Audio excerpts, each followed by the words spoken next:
ഒന്ന് പുറത്ത് പോയിട്ട് വരാം. എവിടേക്കാണ് എന്താണെന്ന് യാതൊരു ഐഡിയ ഇല്ലാണ്ടാണ് കേട്ടോ നാലാൾ ഇറങ്ങി പുറപ്പെട്ടുള്ളത്. എവിടേക്കെങ്കിലൊക്കെ യാത്ര പോകണമെന്നേ ഉണ്ടായിരുന്നുള്ളൂ. പക്ഷേ അത് എവിടേക്കാണെന്നും ആർക്കും ഒരു ഐഡിയ ഇല്ല. ഞങ്ങൾ പ്ലാൻ ചെയ്തിട്ടില്ല ഒന്നും. അങ്ങനെ ഞങ്ങൾ വീട്ടിൽ നിന്ന് ഇറങ്ങി നേരെ പോയത് തൃശ്ശൂർ റൂട്ടാണ്. ആ വഴിയാണെങ്കിൽ അത്യാവശ്യം ബ്ലോക്ക് ഉണ്ടായിരുന്നു. ബ്ലോക്കൊന്നും ഞങ്ങൾക്കൊരു വിഷയമില്ല. നിങ്ങൾക്ക് ഈ വീഡിയോ കണ്ടാൽ മനസ്സിലാവും.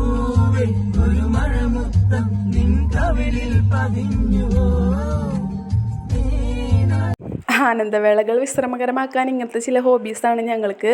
നാലാളും പിന്നെ ഒരേ വൈബായതുകൊണ്ട് കുഴപ്പമില്ല. ഉണ്ണികളും അത്യാവശ്യം ഞങ്ങളോട് സഹകരിക്കൂട്ടെ. രണ്ടാളും നല്ല ഉറക്കമായിരുന്നു. അങ്ങനെ ഞങ്ങൾ ഗാനമേള കണ്ടിന്യൂ ചെയ്ത്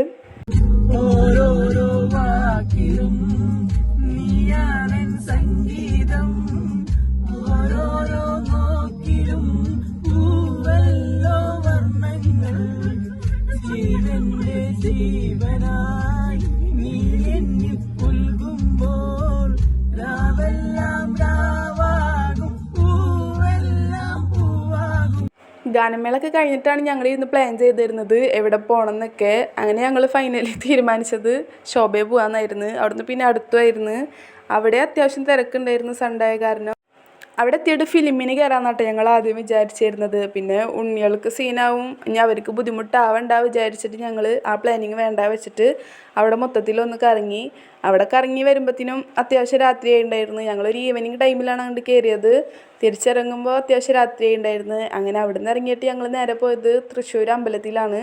അമ്പലത്തിൻ്റെ ഉള്ളിൽ കയറിയില്ലെങ്കിൽ ഞങ്ങൾ കാറിലിരുന്നിട്ട് തന്നെ അവിടെ മൊത്തം ഒന്ന് റൗണ്ട് അടിച്ചിട്ടാണ്. ഞാൻ ഇവിടെ തൃശ്ശൂർ വന്നാൽ ഞാൻ മസ്റ്റായിട്ട് എനിക്ക് വാങ്ങിച്ചു തരുന്നൊരു സാധനമുണ്ട്. മറ്റേ നറുനീണ്ടി പാൽ സർബത്ത്. അത് ഒരു അടിപൊളി സാധനമാണ്. അങ്ങനെ ഞങ്ങൾ അവിടേക്ക് പോയി. അവിടുന്ന് അത് കുടിക്കണമൊന്നും വീഡിയോ എടുക്കാൻ പറ്റിയില്ല. അങ്ങനെ ഞങ്ങൾ അവിടെ കുറച്ച് നേരം പുറത്തിറങ്ങി നിന്ന് ഓരോ കഥകളൊക്കെ പറഞ്ഞ് തൃശ്ശൂരിൻ്റെ ഭംഗി ആസ്വദിച്ചിട്ട് അവിടെ നിന്ന്. എന്നിട്ട് ഞങ്ങൾ പിന്നെ പുറത്തുനിന്ന് ഫുഡൊന്നും കഴിച്ചില്ല. വീട്ടിൽ പോയിട്ട് വീട്ടുകാരൊക്കെ ആയിട്ട് പുറത്ത് പോയി ഫുഡ് കഴിക്കാമെന്ന് വിചാരിച്ചിട്ട് നേരെ വീട്ടിലേക്ക് പോയിട്ട് വീട്ടിൽ നിന്ന് എല്ലാവരെയും കൂട്ടി പുറത്തുനിന്ന് ഫുഡ് കഴിച്ച്. ഫുഡ് കഴിച്ചിട്ട് വേറെ എവിടെയും പോയില്ല. നേരെ വീട്ടിലേക്കാണ് പോയത്. അപ്പോൾ ഇന്നത്തെ വീഡിയോ ഇത്രേ ഉള്ളൂ. Okay, by.